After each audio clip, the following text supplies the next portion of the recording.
Ainda em recesso, deputados e senadores já definiram as datas das eleições das novas mesas diretoras da Câmara e do Senado. Marília Ribeiro. Com os trabalhos retornando em fevereiro no Congresso Nacional, a primeira semana no mês será marcada pelas eleições para os comandos da Câmara dos Deputados e do Senado Federal. O regimento das duas casas determina que as disputas sejam feitas a partir do dia 1º de fevereiro, que este ano será no sábado. O Senado deve realizar a eleição nesta data, já a Câmara no dia 3 do mesmo mês. Para ocupar a cadeira de Rodrigo Pacheco no Senado, o favorito é o senador Davi Alcolumbre, que conta com apoio de partidos como o PSD, o MDB, o PT, o PL e o União Brasil. Ao todo, as siglas que endossam Alcolumbre na presidência da casa somam 69 senadores. Para ser eleito em primeiro turno, ele precisa de 41 votos. Lembrando que o voto é secreto e individual. O senador é aliado do atual presidente da casa e já comandou o Senado de 2019 a 2021. E foi ele quem indicou Rodrigo Pacheco para a presidência da Casa Alta. Na Câmara dos Deputados, temos candidato único para o comando da casa. É o deputado Hugo Mota. Ele é candidato oficial do presidente Arthur Lira, que articulou para lançar um nome que tivesse apoio do PT, do presidente Lula, e do PL, do ex-presidente Jair Bolsonaro. Hoje, Hugo Mota conta com o apoio de 18 partidos que juntos somam 495 deputados. Para ser eleito, o deputado precisa de 257 votos.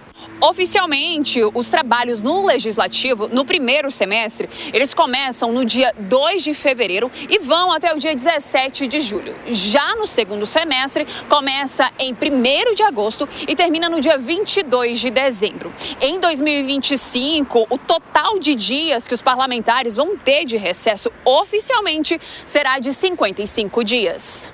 Depois das eleições legislativas, os deputados e senadores devem se debruçar em projetos que não avançaram em 2024, como, por exemplo, resolver o imbróglio das emendas parlamentares. Além de analisar o projeto que amplia a faixa de isenção do imposto de renda para quem ganha até R$5 mil. Para poder financiar o aumento da isenção, o Executivo estuda introduzir uma alíquota efetiva de 10% para quem ganha mais de R$50 mil.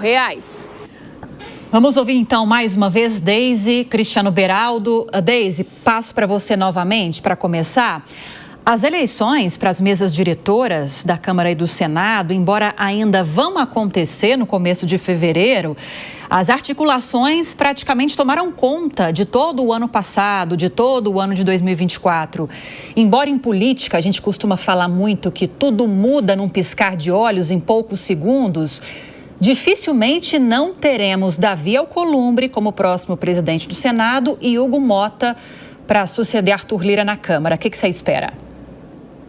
Lívia, é muito difícil mudar esse resultado. É só para lembrar, essas negociações elas começaram em dezembro de 2023. As negociações para a sucessão das casas, elas começaram ainda em 2023, tomaram conta do ano legislativo, inclusive refletindo na questão das emendas parlamentares. Mas o que a gente deve ter, né? A gente deve ter, sim, o Alcolumbre na presidência do Senado, né? Tem que lembrar que, quando ele foi presidente da CCJ, ele foi um presidente que conseguiu articular muito bem as relações entre o Palácio do Planalto e a oposição. Então, é um presidente que tem uma grande expectativa para o Senado, né? Um articulador, por assim dizer.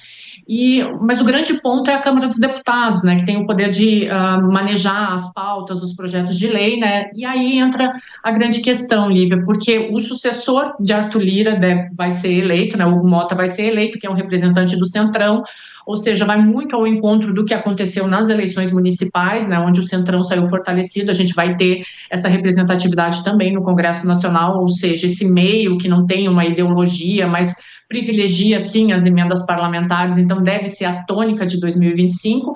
E aí, só para encerrar, mas a gente não pode deixar de falar, é o sucessor de Arthur Lira, que tem sido o grande personagem político dos últimos anos, desde a sucessão do Rodrigo Maia, lá com a reforma da Previdência. O Arthur Lira é o grande nome na Câmara dos Deputados, vai fazer seu sucessor agora, o que deve refletir também na reforma ministerial. Então, eu acho que os nossos olhos eles têm que estar atentos também ao nome do Hugo Motta e o que deve acontecer na Câmara dos Deputados, porque vai refletir em 2026, com emendas parlamentares, com reforma ministerial e com capital político para o ano eleitoral de 2026.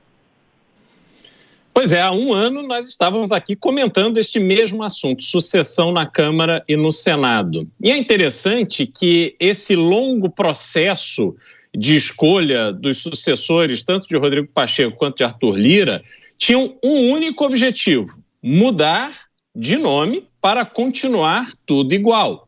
Então, essas pessoas que foram escolhidas no final das contas são pessoas que conseguiram garantir a seus pares, sobretudo aqueles que estão contando com a máquina, com esse sistema político doente que o Brasil tem, para se reelegerem daqui a 2 anos. Essas pessoas apostam em Davi Alcolumbre e em Hugo Motta para conseguirem, tendo as suas emendas parlamentares, cada vez mais dinheiro, tendo a sua influência ali nas suas regiões, porque eles só pensam nisso, eles não têm uma visão mais ampla. Basta dizer que Davi Alcolumbre é um representante no Senado do Amapá, o estado mais pobre, talvez, do Brasil hoje, mas que tem uma mina de ouro na mão. Além da mina de ouro de verdade, porque lá também tem ouro, mas tem todo um petróleo maior até do que a reserva do pré-sal que está lá inexplorado.